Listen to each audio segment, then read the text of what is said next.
All right, welcome back. It seems that whatever has been playing out in Maharashtra seems to have some sort of an effect on politics in other states as well. Let's talk about the Nishad Party chief who's been claiming that a similar kind of a split is also something that the Samajwadi Party is looking for, as the RLD is likely to break the alliance with the Samajwadi Party and Jayant is likely to join hands with the BJP. The RLD and the BJP may form an alliance before 2024. Let's play out what Sanjay Nishad has to say. Maharashtra में सियासी उलटफेर के बीच चर्चा उत्तर प्रदेश की सियासत को लेकर भी है। ओम प्रकाश राजभर ने बड़ी बात बोली है। उन्होंने कहा है कि समाजवादी पार्टी में बड़ी टूट हो सकती है। हमारे साथ बीजेपी के सहयोगी दल निषाद पार्टी के डॉक्टर संजय निषाद जी हमारे साथ हैं। संजय जी, बड़ा उलटफेर हुआ महाराष्ट्र में, कहा जा रहा है कि उत्तर प्रदेश की सियासत में भी कुछ बड़े उलटफेर हो सकते हैं। आप कैसे देखते हैं इसको?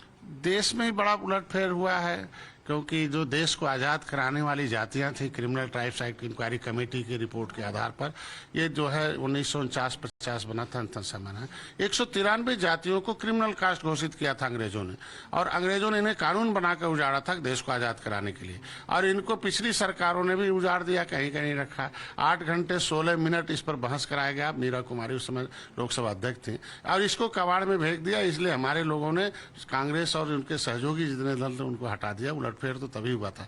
आज उलटफेर इसलिए हो रहा है क्योंकि जो नीतियां बनी मोदी जी से, और मोदी जी ने कहा कि दलितों, शोषितों, वंचितों, नौजवानों, किसानों और पिछड़ों और आदिवासियों को हम न्याय दिलाएंगे, न्याय ला रहे हैं। हम सब संवैधानिक सुरक्षा दिला रहे हैं। देश को अर्थव्यवस्था में आगे लाएंगे, 5वें नंबर पर ला दिया, 10वें नंबर पर। देश का राष्ट्रीय नेतृत्व कर रहे G20 का। हर एक सेक्टर में सभी जाति धर्म के लोगों के लिए उन्होंने नीतियां बनाई, और नीतियां बनाकर जन कल्याणकारी के माध्यम से उनको मकान देना, उनको इलाज कराना, उनको जो है सुरक्षा देना, उनको हर तरह से देना। आज के दिन में सच्चर कमेटी की रिपोर्ट कहती है कि मुसलमानों में बहुत ज्यादा गरीबी है, तो हम इसके वाले इलाज हम ज्यादा करा रहे हैं, मकान हम ज्यादा दे रहे हैं, अनाज ज्यादा दे रहे हैं। ऐसे में क्यों नहीं हमारे साथ लोग आएंगे? सारे लोग हमारे साथ इसीलिए आ रहे हैं कि हमारी नीतियों से समर्थन कर रहे हैं। और आज एनडीए की नीति यही है कि राष्ट्रवाद हो, भारतीय संस्कृति निचले धरातल पर, मतलब भारतीय संस्कृति को जन जन तक पहुंचाया जाए। आज के दिन में इनको ये जो वंचित और शोषित थे उनको न्याय दिलाया जाए, उनको विकास की मुख्यधारा में लाया जाए, और देश की अर्थव्यवस्था सुधारा जाए।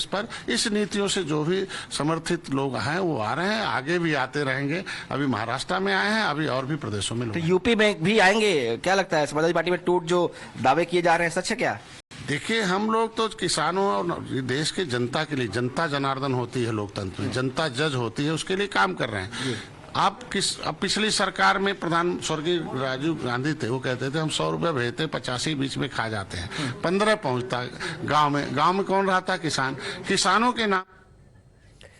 विनोद, आपने डिटेल में बात की संजय निषाद से। जरूरी है हम बताएं अपने दर्शकों को कि ऐसे समय पे बयान आ रहा है जब हमने देखा कि आरएलडी भी ऑपोजिशन यूनिटी की जो मीट हुई थी पटना में उसमें शामिल नहीं थी। और जानकारी दीजिए कि निषाद पार्टी ऐसा क्यों मानती है कि आरएलडी और सपा का भी जो गठबंधन है वो टूट सकता है? देखिए, सबसे पहले ओम प्रकाश राजभर जो कहीं बीजेपी के सहयोगी थे, फिर समाजवादी पार्टी के साथ उन्होंने 2022 में चुनाव लड़ा, अब अकेले हैं वो। उनका दावा है कि समाजवादी पार्टी में बड़ी टूट होने वाली है। वो कहते हैं कि समाजवादी पार्टी के बहुत सारे विधायक उनके टच में है, और कुछ विधायक और सांसद डायरेक्टली दिल्ली के बीजेपी के नेताओं के टच में है, तो समाजवादी पार्टी में टूट होगी। वो भी कह रहे हैं कि जयंत जो है उनसे अलग होंगे। बीजेपी के सहयोगी दल निषाद पार्टी, उसके अध्यक्ष है डॉक्टर संजय निषाद, जो कैबिनेट मंत्री भी है यूपी सरकार में, वो दावा कर रहे हैं कि आरएलडी का जो है वो गठबंधन जो है समाजवादी पार्टी से टूट जाएगा। वो चुनाव से पहले जो है बीजेपी में शामिल होंगे, बीजेपी के साथ गठबंधन करेंगे जयंत चौधरी।